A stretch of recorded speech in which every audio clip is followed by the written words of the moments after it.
As many of you know, there was a huge general election taking place in the UK. Everyone who watches the Humanist Report, of course, we were rooting for Labour and Jeremy Corbyn to become the next Prime Minister. Unfortunately, at the time I'm recording this, exit polls show that is not going to happen.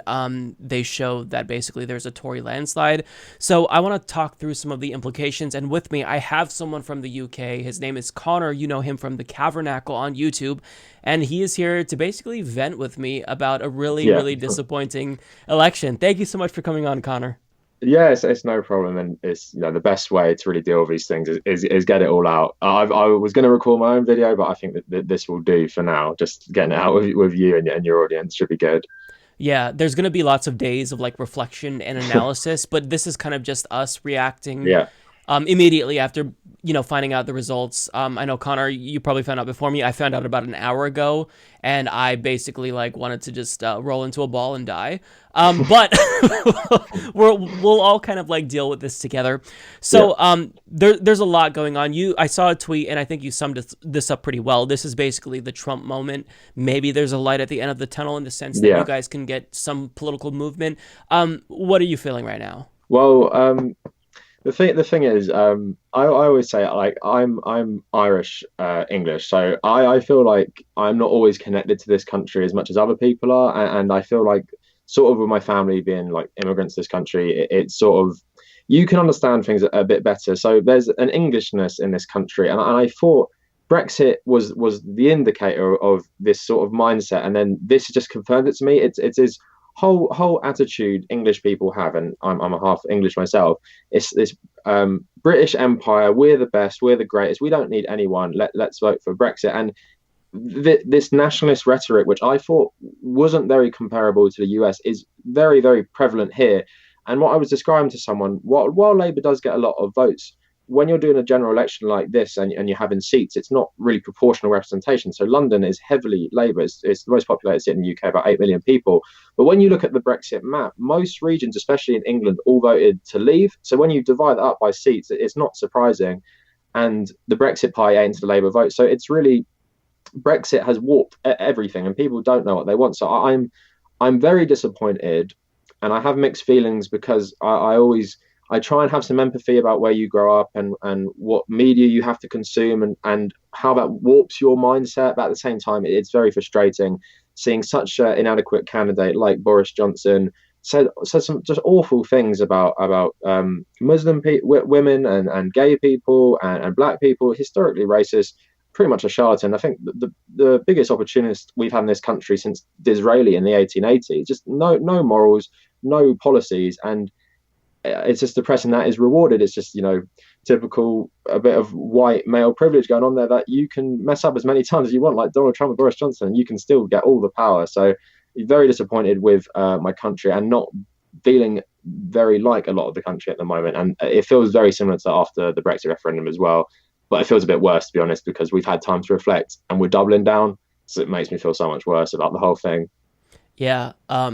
What really stood out to me when you made your tweet about this kind of being your guys' Trump moment is that that wasn't the end of like progressivism. Like after Trump, we got the squad. Maybe you Yeah, guys will see more political movement. But I'm kind of curious because there's a lot of factors right now, and we're already seeing a lot of American political commentators point to Jeremy Corbyn and Labor's loss and saying, well, look, they ran a very far left campaign and they got wiped out. So maybe we shouldn't do, that here. Maybe Bernie Sanders shouldn't be the nominee. And we're going to see that. But there's a lot of factors that led to this. So basically, I want you to talk through the role that Brexit played because it's very complex. I know that Labour was calling for a new vote because they're trying to basically bring in the Remainers and the people who wanted to exit. And then you have the Tories who are basically saying, let's exit. Talk through the role that played because I felt like that really did change the dynamic of this election and it wasn't centered on like class politics. yeah, sure. So the Tories essentially the only policy was that get Brexit done, a vague, horrible policy like that.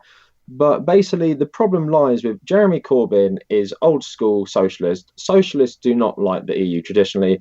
back in the day, it was a socialist movement in Britain that campaigned against joining the I think it's the common market, which turned into the European Union. So they're saying it was a way for big business to really have less restrictions and go across the continent exploiting people. And the problem with Jeremy Corbyn never liked the EU. It's clear. And so in the Brexit referendum, he said tentatively, "I'll be Remain," but no one believed him. He didn't really campaign properly for it. And then obviously he did very well in 2017, the best election for Labour in like a decade. But the problem now is it's drawn on so long, and what the media said is Corbyn does not have a clear plan on Brexit. It was pretty simple. It was, I'm going to negotiate the best deal I can with the European Union, and then I'm going to put it to a referendum. The options are going to be stay in the EU, or you can vote for the deal. I think no deal might have also been an option as well. So that seems like the fairest compromise to a divided country. Whereas Johnson is like, I'm getting Brexit done next month. I'm doing it my way, and I'm leaving no matter what. Well, we're getting this deal done.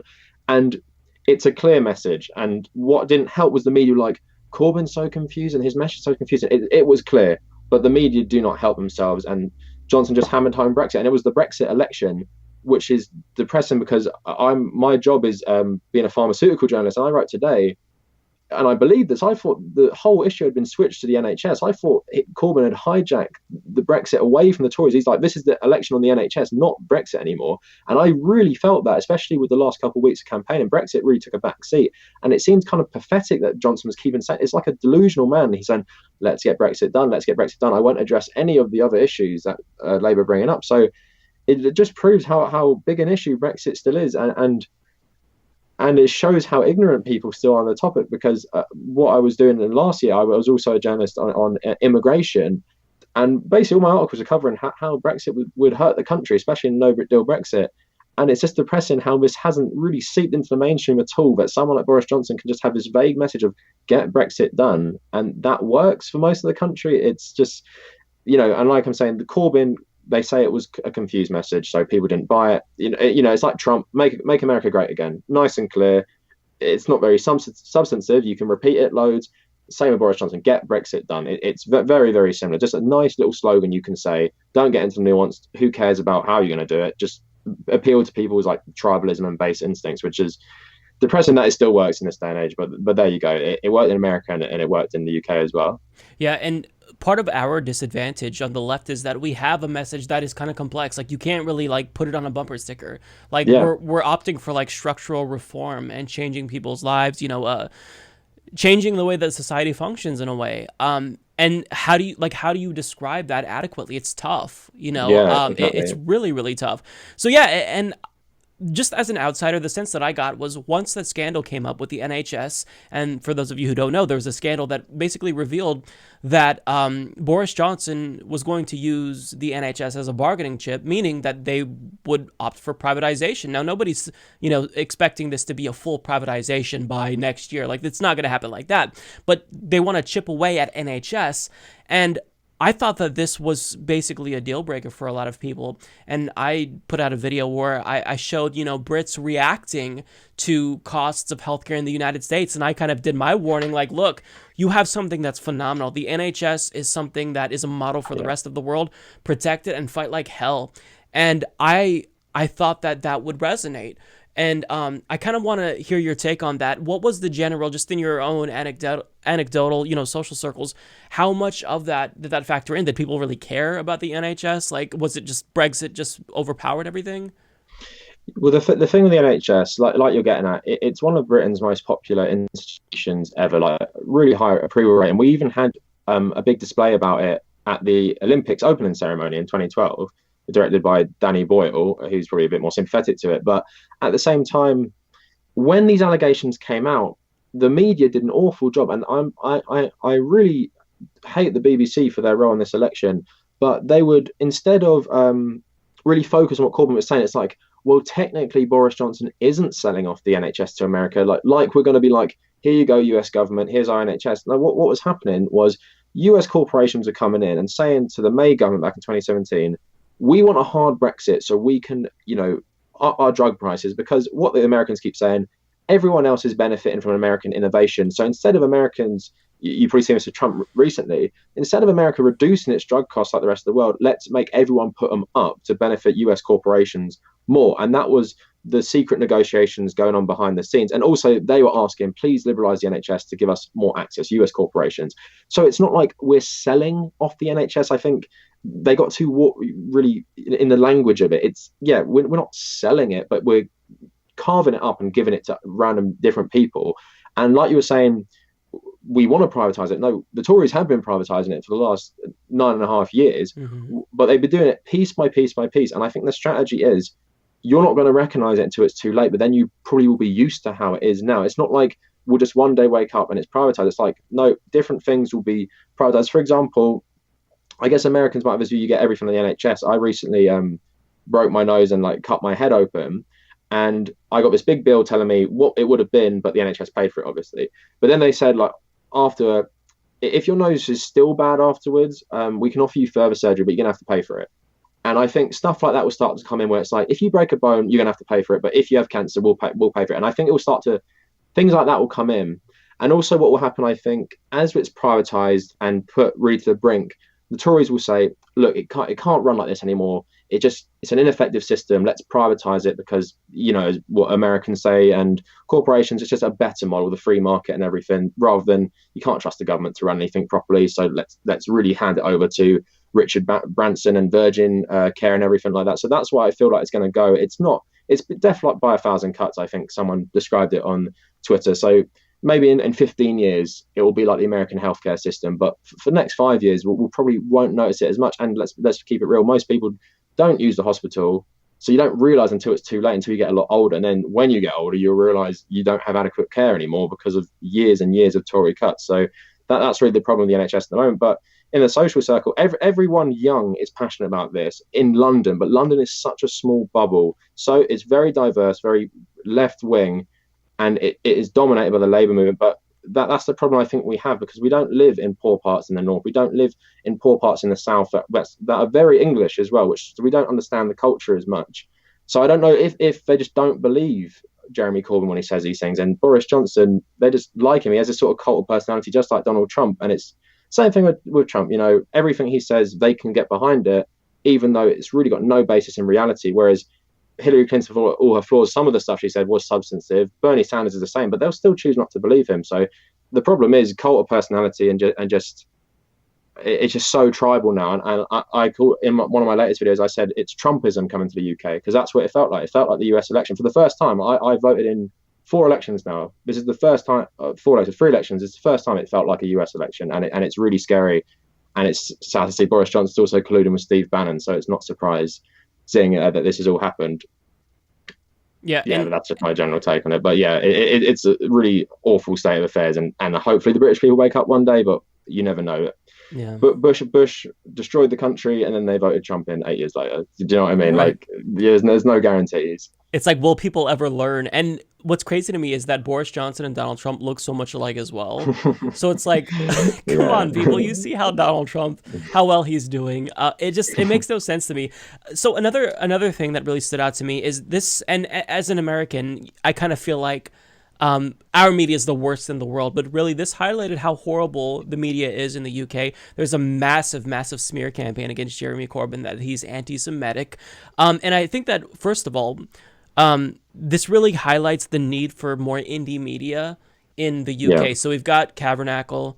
We need more, and hopefully you can give us some recommendations. But also, can you just talk through, because I don't think people in the US really understand the scope of that smear campaign against Jeremy Corbyn. Like, we see it like with Ilhan Omar, but it's kind of like part of the news cycle for a week, and then we move on. This was an ongoing bombardment of claims of anti-Semitism, to where every single voter probably thought he was anti-Semitic if they weren't actually politically savvy. Yeah.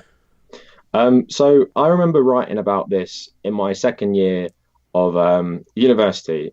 So that was back in the start of 2016. It's been going on for ages. And basically how it came about recently is, I'm not going to deny there is some elements of anti-Semitism in the Labour Party. For example, Ken Livingstone, the former mayor of London, said Hitler was a Zionist. There's just no basis of reality. Like, why are you even like saying something like that? Another MP said, Naz Shah said, if the Israelis love America so much, let's move all the Israelis to America. She's advocating for ethnic cleansing. But I think that something like that comes out of a position of ignorance. Jeremy Corbyn himself has never said anything anti-Semitic. They got him for one time. He was saying you know, it was something about ISIS and Israel. He's like, we don't blame all Jews for the actions of the Netanyahu government, the same way we don't blame all Muslims for what ISIS do. That's a perfectly fair point. Picked up by the media, oh, anti-Semitic. He's saying Israel like ISIS and everything, and it just came, got stronger and stronger from there, and it was relentless, really. And the problem was, the problem isn't reporting on this anti-Semitism stuff. If you want to report on the Labour Party's anti-Semitism, that's whatever. The problem is the Tory Party is institutionally racist. Boris Johnson uses terms like cultural Marxism, which is literally steeped in anti-Semitic stuff dating back to the Nazis and the anti-Semitic stuff they used to say about the Bolshevik Revolution. He trots that out, but because our media is not very, either they don't want to challenge power, not very savvy on these issues anyway, they can't challenge him for that. And obviously, everything he said that's extremely racist doesn't get covered. When the Tories actually have instances of anti-Semitism, it's barely covered. But when it's Corbyn and Labour, it is just relentless. So I think I'm not going to tell like Jews how to feel about Corbyn, but as an individual who's fought against racism his whole life, recently I think there was an attack against one of the Jewish communities in London, and he was the only leader to ring up the rabbi of that area. He's clearly doesn't hate Jews. But of course, as you guys know of Ilhan Omar, if you challenge the actions of the Israeli government, who are so in alliance with the UK and US, of course, we are responsible for Israel existing. The British are, Balfour Declaration, Mandate of Palestine, and then the US came in a bit later after the Six-Day War. It's not surprising when you challenge this whole foreign policy apparatus that you're going to get a massive pushback. And it's sad to see the media really going along with this, like Donald Trump calling Ilhan Omar and all these people anti-Semites, and then what was it the other day, saying Jews aren't loyal enough to Israel. Yeah. And who gets portrayed as an anti-Semite? It's Ilhan Omar, because she's obviously a Muslim woman. Donald Trump is the president; he can get away with saying whatever he wants. So it's the same in America. It's these people that never get held to account, and most people in this country would say Jeremy Corbyn's a racist and Boris Johnson isn't, and that's how bad the media have failed on that.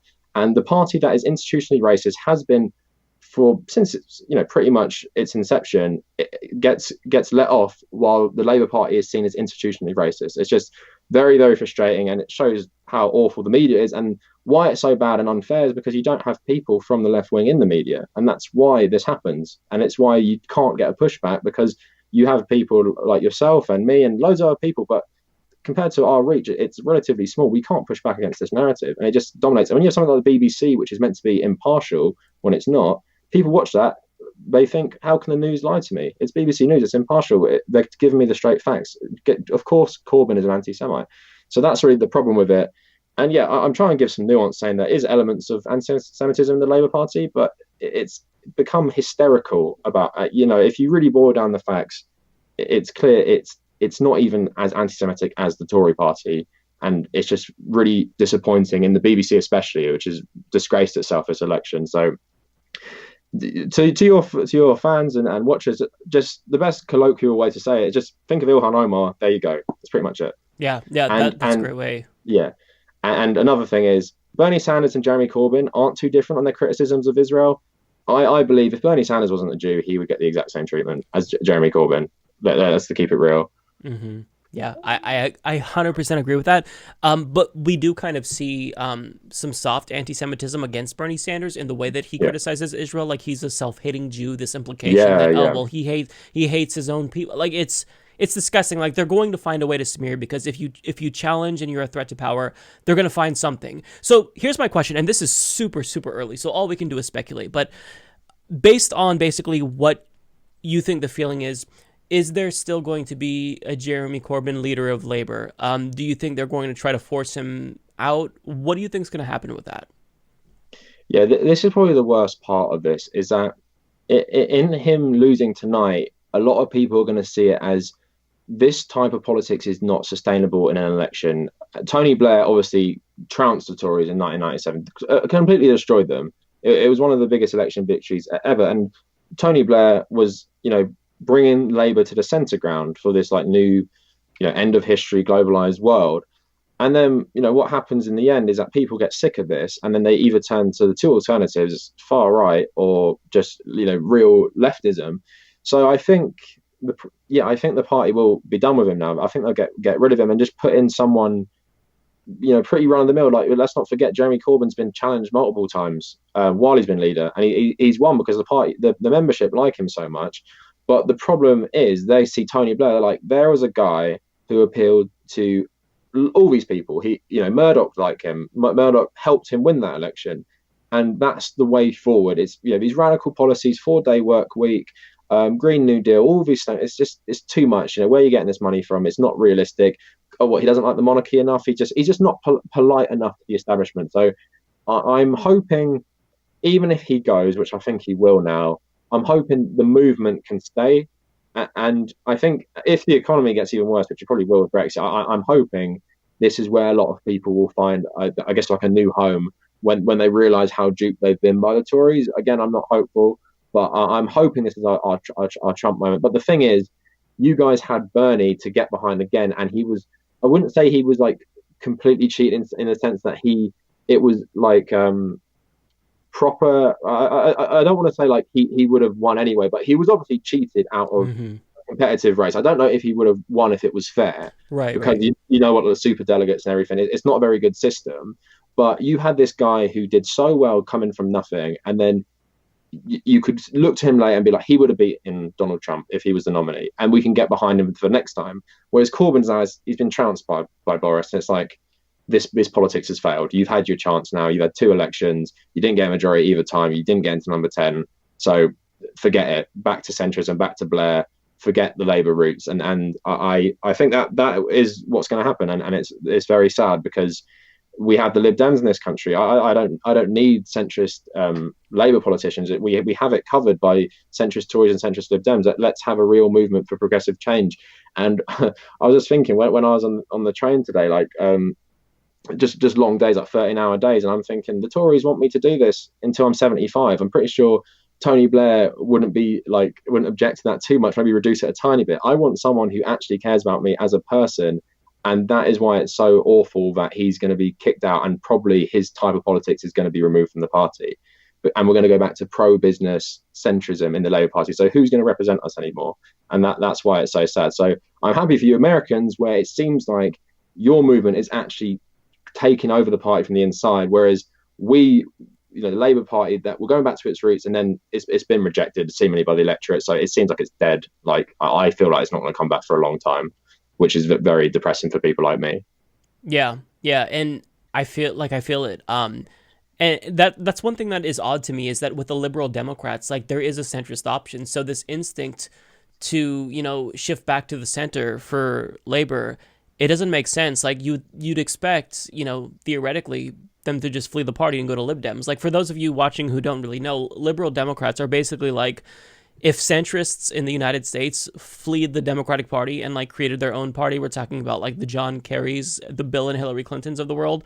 So it's just, why do you need 2 centrist parties? Like, it doesn't make sense. There's a Yeah. whole portion of the electorate that isn't being galvanized, but I mean, Labor is one of 2 main parties. Yeah, it's a tough situation, and I think that there's this widespread sense of like demoralization that I'm seeing. Everyone in America on the left feels gutted. I know you guys are all especially feeling gutted currently. It's Yeah. just all around fucking sucks. This is a Trump moment.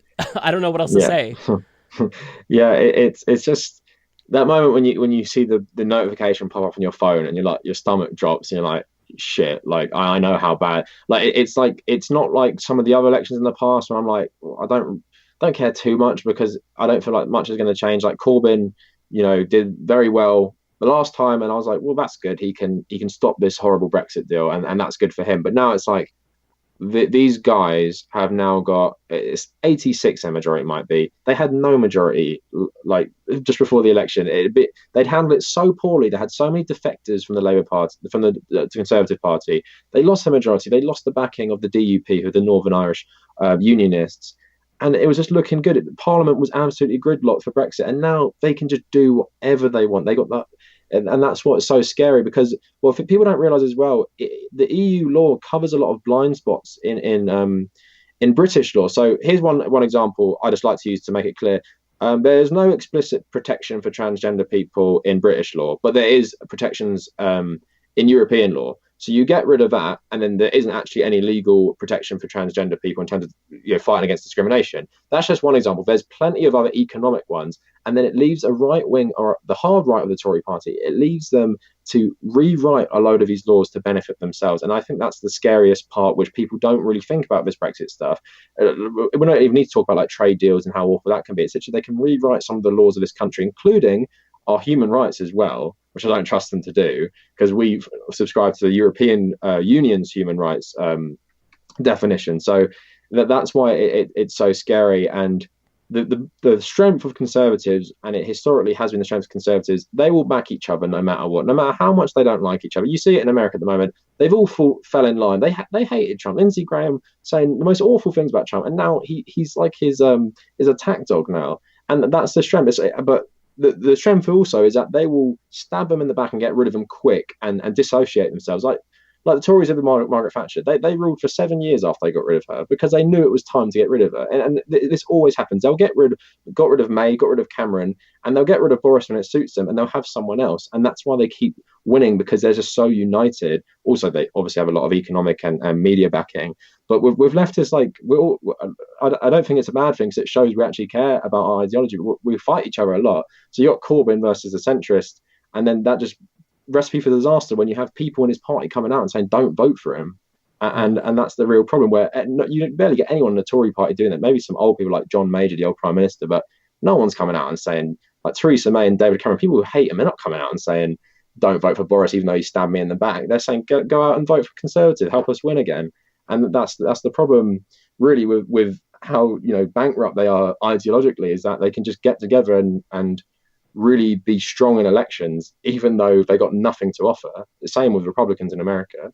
Yeah, totally. I mean, you're facing the same situation, with Labor as we are with Democrats, where the centrists and the left are supposed to share this party together when they're ideologically incompatible. And this is what ends up happening. You got to choose a side, left or center, and then one side's going to win, the other's going to lose. And it leads to situations like this. So yeah, all around, really, really disappointing. Of course, those watching again, let me remind you, this is preliminary results. So we're basing this off of our first impression of, the exit polls and whatnot. So we don't necessarily know everything yet. But, I just wanted to bring on Conor to have his take because, of course, I'm not from the UK. So I want to have him explain it. So, Conor, tell us where we can find you. Yeah, so mainly on YouTube. So that is just the Kavernacle. Luckily, it's a pretty unique name. So if you want to find me on social media, just the Kavernacle at Twitter, Instagram, and Facebook. I know people don't really do this, but I also advertise my Reddit. So if you want to follow me on Reddit, just to keep up with my videos, it's just u/Tommy Cahill 1995. And if you want to find like more concrete links, it's all in my channel. So just search the Kavernacle. And yeah, that's pretty much it on Patreon as well, if you want to take a look at that. But yeah, that's everything for now. Twitter is the best way to interact with me because I'm always on that. And yeah, I super appreciate you having me on. It's just nice to talk about these things when you feel so passionate about them and it's gone so wrong.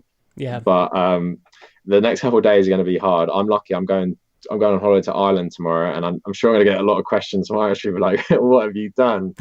But I'm just happy to be away. I wouldn't want to go into work tomorrow and talk with people who voted Conservatives. I'm sure Americans can really relate when after the election you do not want to go into a place with Trump supporters and talk about the election. It's just you don't even want to look at these people at the moment. It's just too toxic, and you just feel too angry at them for really ruining the country.